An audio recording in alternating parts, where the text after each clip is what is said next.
이번 사연은 오빠에게 이혼당한 진상 새언니가 계속 찾아와 용서를 구하고 있다는 사연인데요. 무슨 일이 있었던 걸까요? 함께 보시겠습니다. 사연 시작 전에 좋아요, 구독 부탁드리겠습니다. 채널에 큰 힘이 됩니다. 안녕하세요. 저는 미혼이지만 도저히 저희 새언니가 이해가 가지 않습니다. 제가 결혼 생활을 안 해봐서 이해를 못하는 건지 여러분들께 물어보고 싶어요. 평소 재미있게 듣고 있는 채널인데 막상 저희 집 일이 되니 대처하기 어렵더라고요. 이런 일도 있다고 공유해봐요. 우선 저희 집은 소위 말해 찢어지게 가난한 집이었습니다. 어렸을 때 아버지가 사업을 크게 하셨는데 IMF를 겪으면서 무너졌고 그 빚을 최근까지도 갚아오고 있었어요. 제가 인생에서 처음으로 기억하는 게 4~5살 때의 기억인데 그때만 해도 꽤 좋은 집에 살았거든요. 그런데 그 후로 세간살이까지 다 팔고 반지하방에서 내 가족이 옹기종기 모여 살았습니다.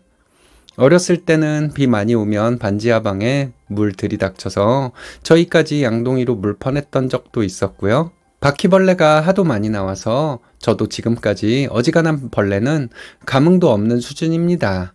저희 아버지께서는 말 그대로 뼈 빠지게 일하셨어요. 낮에는 공사 현장 나가서 막노동을 하셨고 밤에는 대리운전 일 하시면서 한 달에 쉬는 날 하루 정도밖에 없을 정도였습니다. 저희 엄마는 2살 터울 나는 저희 케어해 주시느라 일을 하지는 못하셨어요. 대신 어렸을 때 집에서 이것저것 부업하셨던 게 기억이 나네요. 꽤 커서까지 박스 접기 등 여러 가지 일 하셨던 것 같아요. 그 와중에 정말 불행인지 다행인지 저희 남매가 둘 다 공부를 잘했어요. 특히 오빠는 저희 지역에서 알아줄 정도로 수재여서 영재 소리도 듣고 선생님들 이쁨 많이 받았었죠. 부모님께서 그렇게 열심히 빚 갚는 와중에도 저희 학원은 남들 못지않게 보내주셔서 성적은 늘상 좋았어요. 그렇게 오빠가 먼저 고3 여전히 단칸방에서 벗어나지 못한 상태에서 대학에 합격했는데요. 법대를 가면 비싼 학비를 모두 내야 하는 상황, 그래도 약간 눈 낮춰서 가면 4년 전액 장학금을 받을 수 있는 상황이었거든요. 오빠는 당연히 집안 사정 뻔히 아니 장학금 받을 수 있는 학교를 가겠다고 말했어요. 부모님이 끝까지 반대했는데 오빠가 나 그렇게 욕심 없어. 오히려 무리해서 가면 내가 후회할 것 같아. 하는 겁니다. 그래서 부모님도 뜻 꺾으신 줄 알았는데 덜컥 법대에 등록금을 넣으셨다 하더라고요. 알고 보니 그때 당시에 이것저것 알아보시고 나름대로 주변 지인분들에게 손도 벌려서 등록금 마련하신 거였어요. 저는 오빠가 길길이 날뛸 줄 알았는데 아니더라고요. 부모님께서 오빠 불러다 놓고 땡땡대 등록금 오늘 넣어뒀다. 너는 다른 생각하지 말고 공부만 해. 그 좋은 머리 썩히지 말고 하셨거든요. 그랬더니 오빠가 부모님 말 듣고 벙찌더니 거의 바닥에 엎드려서 통곡하듯이 우는 겁니다. 부모님은 그냥 괜찮아 우리 아들 입학 축하해 하셨고요. 저에게는 그 장면이 충격으로 남았어요. 우리 오빠가 그렇게 일찍 철이 들었던 거였구나 싶어서 저까지 괜히 마음이 찡해지는 거 있죠. 심지어 국가 장학금이다 뭐다 그런 제도도 없었을 때였으니 비싼 등록금 부담이셨을 텐데 오빠를 배려하신 부모님, 부모님을 배려한 오빠 모두 다 감동적이었어요. 그때 저도 부모님이 좋아하시는 건 우리가 성공하는 거다 생각하고 악착같이 일했고요. 저는 교대 가서 임용에 합격해서 교육자가 되었습니다. 아무튼 저랑 오빠까지 대학을 갔고 둘 다 진짜 연애 한번 제대로 안 하고 공부에 매달렸어요. 나름대로 대학 다니면서 공부 잘하니 후에 지급하는 장학금도 있고 해서 학비 걱정은 없더라고요. 그때쯤 부모님도 부담 덜었다 생각하셨는지 다시 두 분이서 작게 사업을 시작하셨습니다. 다행히 나름대로 자리 잡아서 큰 돈은 아니지만 지금까지도 두 분 넉넉하게 생활하실 정도로 벌고 계세요. 벌써 오빠와 저는 둘 다 30대가 되었을 정도로 시간이 많이 흘렀는데요. 그런 오빠가 4년 전에 결혼을 했습니다. 여자분께서 무슨 일 때문에 저희 오빠가 근무하는 변호사 사무실 와서 사건을 의뢰했다고 하는데요.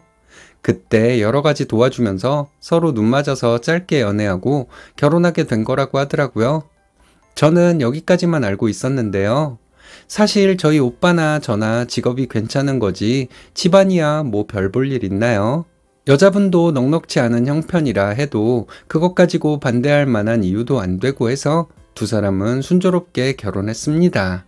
그런데 새언니가 좀 이상한 사람이라고 해야 할지 지금까지 사건이 많았는데요. 저희는 독립했지만 부모님께서는 원래 살던 맨션 같은 곳에서 두 분이 이사하지 않고 계속 살고 계셨어요. 굳이 이사해야 할 필요가 없으셔서 허름하기는 해도 잘 지내고 계셨습니다.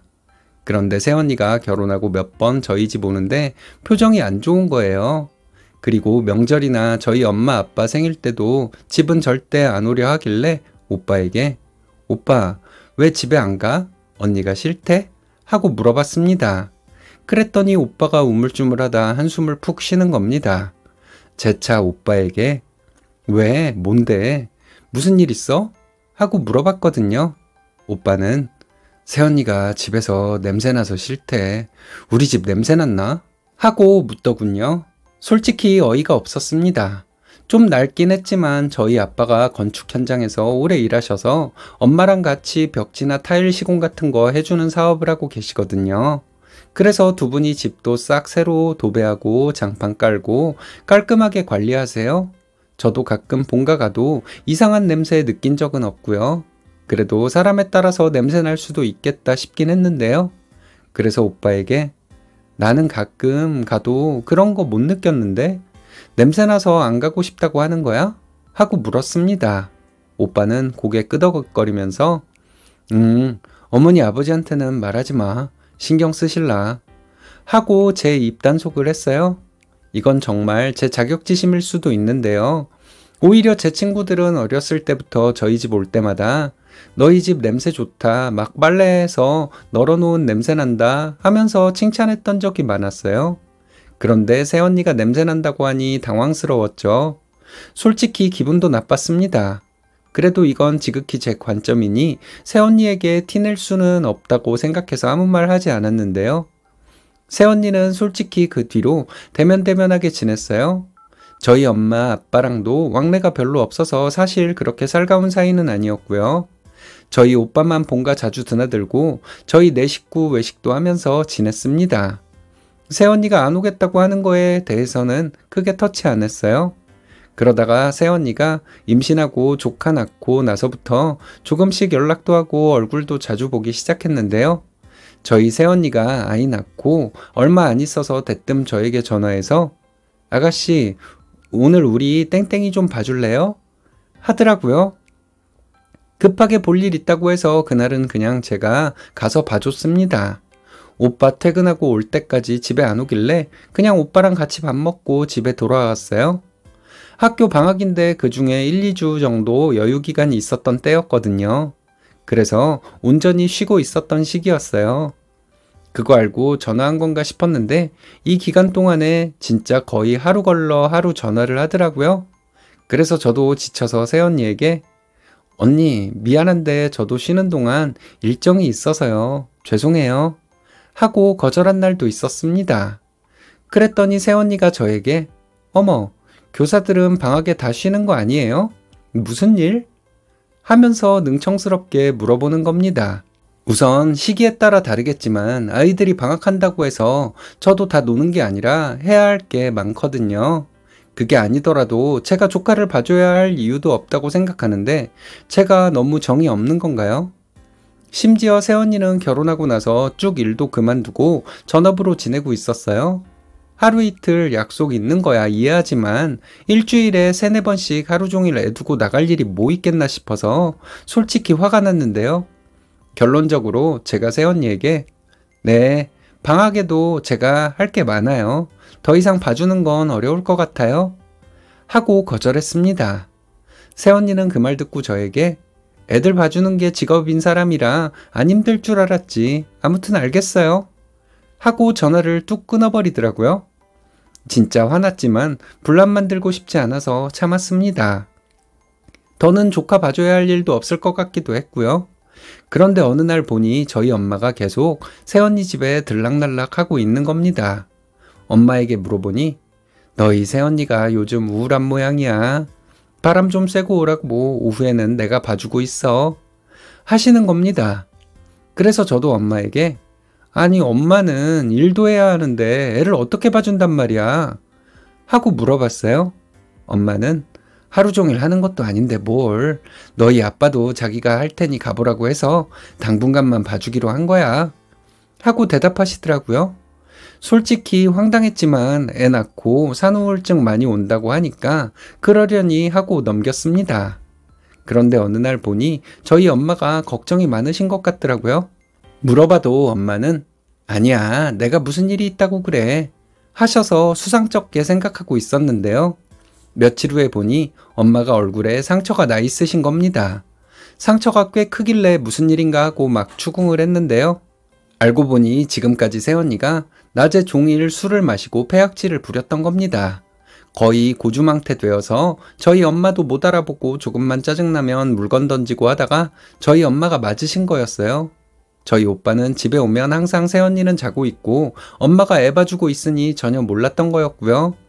저희 엄마는 저러다 말겠지 싶어서 저나 오빠에게 말도 못 하셨던 겁니다. 심지어는 저희 아빠에게까지 비밀로 했으니 새언니 꼬장이 날이 가면 갈수록 더 했던 것이죠. 결국에는 제가 알게 되었고 오빠랑 아빠까지 다 새언니 있는 오빠네 집으로 불렀고요. 낮 시간에 어리둥절해서 온 아빠랑 오빠까지 모두 새언니 꼴을 보고 말았습니다. 정말 술 엄청나게 취해서 거실에서 소주 마시면서 TV 보고 깔깔거리고 있더라고요. 그거 보고 오빠가 머리 끝까지 화나서 지금 뭐 하는 거야? 낮부터 이게 뭐야? 했는데요.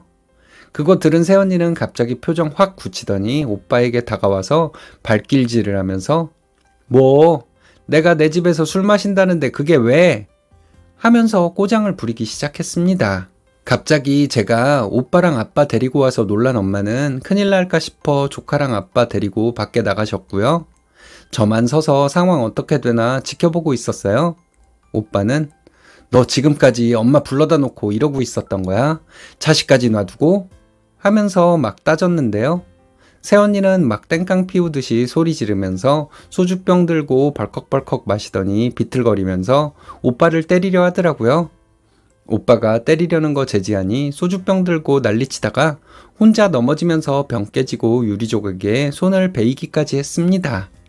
결국에는 병원에 갔고 새언니네 사돈 어르신까지 다 오셨습니다. 사돈 어른이 또냐 또야 결혼하고 자식까지 낳아서 정신 차린 줄 알았는데 하시면서 탄식을 하시더라고요. 알고 보니 저희 새언니는 예전부터 술에 과도하게 의존하는 사람이었다고 합니다. 사돈 어른이 와서 끌고 가셨고 그 길로 오빠는 바로 새언니에게 이혼 소장을 보냈어요. 새언니는 그 후로도 우리 땡땡이 내놔. 내가 엄마야. 내가 키울 거라고. 하면서 오빠 집에 찾아와서 행패를 부렸는데 경찰 신고당해서 끌려간 적도 있다고 합니다. 오빠가 변호사이니 당연히 소송에서는 이겼고요. 결혼한 지 얼마 안 되어서 재산 분할도 거의 없이 바로 이혼까지 이어졌습니다. 당연히 조카 양육권은 저희 오빠가 가져왔고 저희 엄마 아빠랑 살림 합쳐 살면서 조카는 무럭무럭 자라고 있어요. 새언니에게는 양육비 지급 판결까지 받아내 매달 꼬박꼬박 얼마씩 받고 있다고 하더라고요. 새언니는 그제서야 정신 차렸는지 저희 오빠랑 부모님 댁 찾아와서 용서 빌고 있는데요. 잘 안 먹히는지 저희 학교까지 찾아와서 저 퇴근할 때까지 기다렸다가 아가씨, 내가 정말 미안해요. 오빠한테 말 좀 잘해줘요. 나 우리 땡땡이 없이 못 살아요. 하면서 매달렸는데요. 오빠가 새언니에게 너 다시는 내 동생 찾아가면 스토킹으로 신고할 거야. 우리 집에도 더는 찾아오지 마. 하고 경고한 뒤에야 잠잠해졌습니다. 지금도 오빠에게는 이혼하고 난 후 거의 1년 가까이 애절한 문자 보내고 있다고 하는데요. 부모님 그렇게 끔찍하게 생각하는 오빠가 받아줄 리 없죠. 있는 때에 잘하지 이제 와서 왜 저러는지 모르겠네요. 그리고 면접 교섭으로 아이를 주기적으로 만나고 있는데 아이 없이는 못 산다는 말도 무슨 뜻인지 저는 잘 이해가 가지 않습니다. 술은 동네 사람들 다 힘들게 한다죠. 술에 미친 사람이 바뀔까요? 적당히 마시면 사람들과 교류하기 참 좋은 매개체가 되는데 그 적당히가 힘든 사람들이 참 많은 것 같습니다. 여러분들의 생각은 어떤가요?